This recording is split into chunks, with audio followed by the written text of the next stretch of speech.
Good morning sir. Good morning dear students.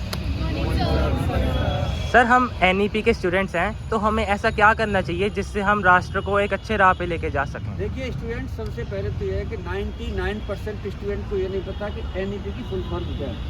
तो मैं आपको बता देना चाहता हूँ कि न्यू नेशनल एजुकेशन पॉलिसी है। एन स्टैंड फॉर 2 वर्ड्स, एक तो न्यू है और एक जो है इसमें नेशनल है।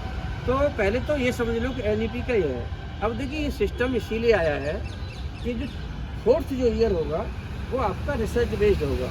तो उस रिसर्च बेस्ड के आधार पर पूरे वर्ल्ड में आप कहीं पर भी जा सकते हैं। तो हमारी जो एजुकेशन व्यवस्था है यूनिवर्सिटी ऑफ दिल्ली की, ये इंटरनेशनल की लेवल हो गई है। अब बात आती है कि आप ऐसा क्या करें जो राष्ट्र को मजबूत करें, या ऐसे कह सकते हैं जो honourable prime minister of India, जो गवर्नमेंट ऑफ इंडिया का जो संदेश है कि हम 2047 तक इस देश को कैसे विकसित बनाएं, मतलब डेवलप्ड कैसे बनाएं। तो सबसे पहले तो जो 31 अक्टूबर से लेकर के 6 नवंबर तक का जो आज की डेट में जो है विजिलेंस अवेयरनेस वीक की जो थीम थी वो थी करप्शन फ्री इंडिया, मतलब भ्रष्टाचार मुक्त भारत और फिर विकसित भारत। तो यानी सरकार का ये कहना है कि हमारे बच्चों में ये डाल दिया जाए पहले से ही कि भैया भ्रष्टाचार नहीं करना है, और अगर भ्रष्टाचार नहीं करेंगे तो हमारा देश बहुत ऊंचाइयों पर जाएगा। अब छोटी सी बात है कि भ्रष्टाचार है भी क्या।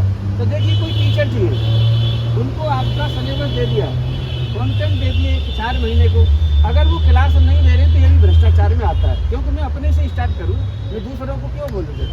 दूसरी चीज़ क्या है कि आपको क्लास में जब आ रहे हैं तो ये आपकी ड्यूटी है, सर सम्मान उनसे पूछे कि 4 महीने जो आप पढ़ाएंगे आप हमें उसका टीचिंग प्लान दीजिए, मतलब किस डेट को क्या पढ़ाएंगे। तो वो जो कंटेंट है ना, अब जैसे मान लो कोई बच्चा नहीं आ पाता है, किसी तारीख में नहीं आ पाता है, तो वो कंटेंट अपने घर पे कर लेगा और वो अपडेट कर सकता है। तो इससे क्या है कि इससे बच्चों को बहुत बड़ा फ़ायदा है। तो जो हमारी एक नैक होता है, जो हम कॉलेजेस जितने सारे पूरे इंडिया के, वो ग्रेडेड होते हैं। ग्रेडेड मतलब आपको कौन सा ग्रेड मिला है, तो उसके प्रोविजंस में ये लिखा हुआ है कि आपको बच्चों को टीचिंग प्लान देना है। टीचिंग प्लान तो छोटी चीज़ है, वो तो झूठ ही बोल सकता है। इसके बाद में ये इम्पोर्टेंट है कि जो आपने प्लान दिया था वो एग्जीक्यूट हुआ है कि नहीं। जैसे फॉर एग्जांपल मेरे पास आपका बिजनेस लॉज है, तो मैंने आपको बता दिया कि जी मुझे अगले वीक्स में, मैंने वीक वाइज दिया है आपको कि अगले वीक्स में इतनी तारीख को ये कंप्लीट कराना है। तो देखिए मैं अगर उससे कंप्लीटली उस वीक में करा लेता हूँ, या आपको मैंने दे दिया और कोई बच्चा मान लो कहीं किसी रीजन से वो उसने क्लास अटेंड नहीं करी या ट्यूटोरियल अटेंड नहीं करी, तो पता क्या करेगा वो बच्चा यूट्यूब देखेगा, वो बच्चा दूसरी किताब देखेगा और उसको वहाँ पे करके वो क्या कर सकता है कि उस वीक में फिर अगले ट्यूटोरियल में या लेक्चर में आकर के वो डिस्कशन कर सकता है। तो ऐसे ही ये व्यवस्था है। तो उसमें है क्या, ये तो सारी थ्योरेटिकल है। अब जैसे फॉर एग्जांपल में well for versus well for का एग्जांपल दूँ आपको, तो मैं पता उसके लिए क्या करूँगा, आप में से 1-2 बच्चे को तो जज बनाऊँगा, एक लड़की को, मतलब लड़की लेंगे 7-8 और लड़के लेंगे 7-8। तो एक लड़की को हम बनाएंगे हस्बैंड और एक लड़की को बनाएंगे हम वाइफ। हम उनमें मतलब एक बीमार होगा, जैसे सिलिकॉन था जो आज की डेट में श्रीलंका है, तो वो लोग जैसे इंग्लैंड में गए, तो हम एक नुक्कड़ नाटक सा करेंगे प्लेसा क्लास के अंदर। तो उससे क्या होगा कि बिना किसी सारी किताबों के पढ़ने के बाद में आप ये समझ जाएंगे तो किस केस का जो जिस्ट था वो ये था। ऐसे ही कोर्ट्स में कैसे कार्रवाइयाँ होती हैं, मैं खुद भी कोर्ट्स बनाऊंगा, जो आपने ग्रुप्स बनाए हैं उस ग्रुप्स के पीछे का रीज़न एक ही है कि हम लोग जो है ना ये थ्योरेटिकली से ज़्यादा प्रैक्टिकली क्लास में अगर बच्चों को जब करके दिखाएंगे तो उससे आपको फ़ायदा होगा। और एनईपी का जो आधार है, जो न्यू नेशनल एजुकेशन पॉलिसी का जो आधार है, वो यही है कि आप बच्चों को सिखा क्या रहे हैं, सिखाने के बाद में क्या उनसे वो चीज़ आ गई है, बस फिर हो गया काम। तो activity based study, project based study, research based study, इसके ऊपर ही है आपकी एनईपी। और ये जो हमारे राय ऑनरेबल केदारनाथ जी जिन्होंने ये संस्था बनाई थी, तो इनका जो पर्पस था, देखिए इनका जो पर्पस था, ऑनरेबल राय केदारनाथ जी ने जब बनाई थी तो उस समय पे केवल और केवल 25-30 बच्चे थे जो दरियागंज में थे। इसके बाद में 1985 में केवल 85 में केवल हमारे यहाँ पे 45 गर्ल्स स्टूडेंट थी। आज की डेट में 50% है।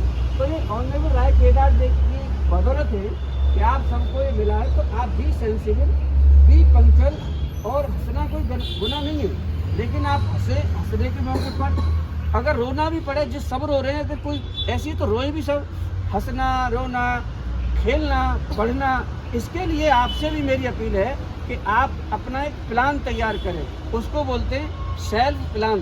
तो self study is the best study in the world. इन्हीं शब्दों के साथ में यही मेरा संदेश कि आप अच्छे से पढ़ाई करें, अपने हेल्थ पर ध्यान रखें, अपनी एजुकेशन पर ध्यान रखें। फाइनेंशियल इंडिपेंडेंट कैसे बनते हैं, आज की डेट में आपका आइडिया है बिजनेस, क्योंकि हम बिजनेस के, व्यापार के, वाणिज्य के, इस सब के स्टूडेंट्स हैं। तो I can teach you everything, whatever you want to, but I can not teach you how to get an idea. तो आपका जो पढ़ने के बाद में या बातें सुनने के बाद में जो आइडिया आप जनरेट करेंगे, उससे आप पैसा कमाएंगे, तो वो एंटरप्रेन्योरशिप बन सकते हैं। और आप ऐसे बने कि आज की तारीख में जॉब देने वाले बने, जॉब लेने वाले तो सभी, मतलब सारे कॉलेजेज में। तो हमारा प्रयास होगा कि जो हमारे स्टूडेंट्स हैं, आप उन स्टूडेंट्स को एक मार्गदर्शन करें, जैसे हम आपको मार्गदर्शन कर रहे हैं, आप इस भारत के लोगों को मार्गदर्शन करें, और उससे 2047 तक हमारे जो सरकार का जो ध्येय है कि हम एक विकसित राष्ट्र बनेंगे, तो हम एक विकसित राष्ट्र बनेंगे। और होप रखें, पॉजिटिव रखें, और हम सब मिल करके अपने देश को एक डेवलप्ड नेशन, विकसित नेशन बनाने के लिए टीचर्स, स्टूडेंट, इंस्टीट्यूशंस सब रिसर्च के आधार पर काम करें। इन्हीं शब्दों के साथ thank you very much and सबको thank you sir, thank you so much, very very thank you sir.